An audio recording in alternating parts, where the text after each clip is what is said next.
Hoy quiero traerles un tema muy particular, que es lo que se conoce en general como el helenismo, la filosofía helenista, ¿sí?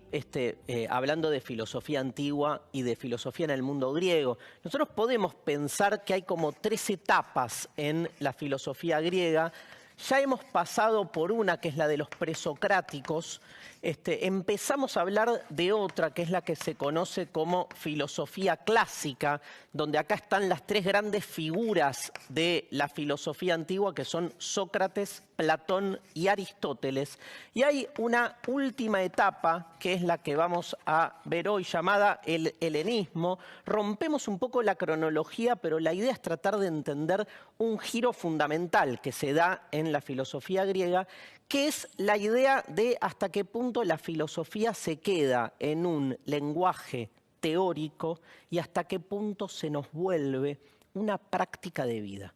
Vieron que si hay algo que se nos cuestiona a los que hacemos filosofía es que parece que estamos pensando de más un montón de cosas, pero que después se vuelve muy difícil llevarlo a la práctica. Bueno, en el helenismo la filosofía pega ese giro y se vuelve casi como una especie de receta para la buena vida. Lo que pasa es que siendo la filosofía tan exagerada muchas veces en sus principios y en sus ideas, lo que postula después como práctica existencial para lo que es el sentido común vigente es demasiado, ¿sí? Cuando un filósofo lo que hace es llevar a su vida sus ideas de manera absolutamente consecuente, nos vamos a casos muy extremos. Quiero empezar por uno de los casos más conocidos, más extremos de todos, que se conoce con el nombre de cinismo o filosofía cínica. Ojo con este término. Nosotros hoy usamos el término cínico con una definición o con un significado cotidiano muy concreto. No es el significado que tenía para los pensadores griegos, aunque hay algo de eso que sí queda y por eso usamos la palabra de ese modo. Vieron que nosotros le decimos cínico a alguien que de algún modo está hasta disfrutando de hacerle el mal a otro, ¿no? En el modo en que tiene de tratarlo al otro, las cosas que dice. Bueno, no es así como se usaba la palabra en la antigua Grecia. Increíblemente, la palabra cínico deriva de la palabra can, o sea, perro. ¿Por qué? Hay una gran discusión acerca de esto, pero por ejemplo se cuenta que uno de sus principales filósofos, llamado Antístenes, daba clases en un gimnasio llamado el Sino Sargo, que estaba de algún modo dedicado a un dios que tenía la forma de perro. Sino Sargo significa algo así como perro blanco o algo por el estilo. Entonces queda la idea del cínico en relación a este lugar de origen de las clases. Y también por otro lado, la palabra kinos, que tiene que ver con perro, de ahí deriva el término cínico. Y otro de los grandes personajes del cinismo, que fue Diógenes, se lo conoce sobre todo porque él decía que la mejor manera que tenía el ser humano de vivir de acuerdo a la naturaleza y de ese modo ir en busca de la felicidad era comportarse como un perro. ¿Se acuerdan de Diógenes y el linchera, esa famosa tira que durante muchos años estuvo en uno de los principales diarios de la Argentina, que era la idea de un linchera, ¿sí? Y Diógenes, que era el perro, deriva de algún modo de esta historia. Vamos a contar la historia de Diógenes, que es uno de los principales filósofos cínicos. Diógenes consideraba en esa época que lo peor que le podía pasar a un ser humano era todo lo que lo hacía humano. O sea que si la búsqueda de la filosofía es ir en busca de una calidad de vida mayor, esto es, en busca de la felicidad, para alcanzar la felicidad del ser humano tiene que estar lo más alejado posible de lo que lo humaniza. Porque al humanizarnos perdimos nuestro origen. Si nos reconciliamos con nuestro origen, podemos alcanzar esa felicidad perdida. Nacimos felices, pero después perdimos esa felicidad. ¿Cuándo? Cuando nos civilizamos. Nada le ha hecho peor al ser humano que la civilización. Por lo tanto, hay que retornar a la naturaleza para ser felices. ¿Qué hacía entonces Diógenes? Iba en contra de todas las costumbres, de las buenas costumbres. No se bañaba, insultaba, no distinguía entre lo público y lo privado. Se conocen muchas anécdotas donde Diógenes lo que hacía era hacer sus necesidades en público, por ejemplo, andar desnudo por la calle. Vivía adentro de una especie de barril o tonel y estaba siempre así zaparrastroso. Insultaba todo el tiempo y ni siquiera hablaba porque entendía que la palabra también distorsionaba lo que quería decir. Estaba como muy atravesado por sus impulsos.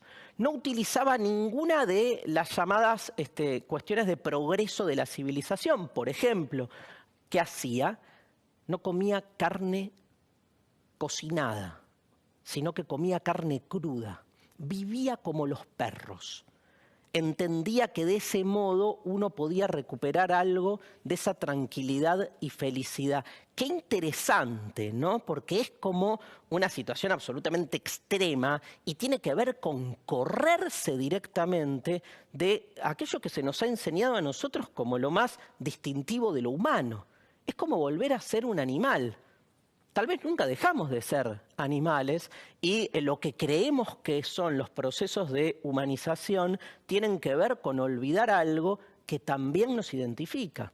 Obvio que acá se va directamente al extremo, pero como siempre les digo, la filosofía muchas veces lleva al extremo sus postulados para después uno volver al centro y ver qué de todas esas transgresiones nos pueden hacer repensar, no si está bien o mal cometer la transgresión, sino qué de lo que consideramos normal realmente se la banca, ¿no? Y hasta qué punto podemos corrernos un poco de la obsesión que tenemos por cumplimentar los mandatos de normalidad en los que estamos de algún modo insertos. Es muy famosa una anécdota para terminar de entender cómo era la filosofía de Diógenes.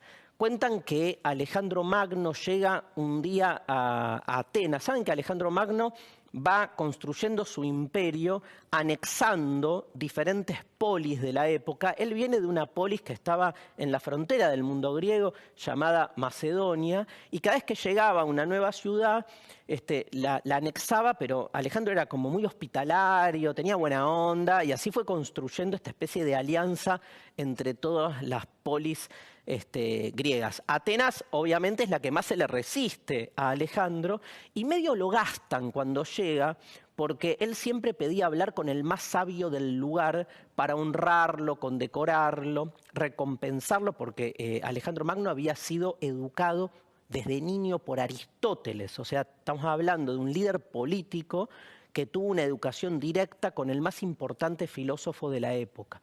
Cuando llega a Atenas, pregunta quién es el más sabio del lugar y medio socarronamente le dicen Diógenes, sabiendo que se iba a encontrar con un tipo desnudo que lo iba a insultar, totalmente sucio, tirado adentro de su barril, como el Chavo del Ocho. Imagínense la misma escena.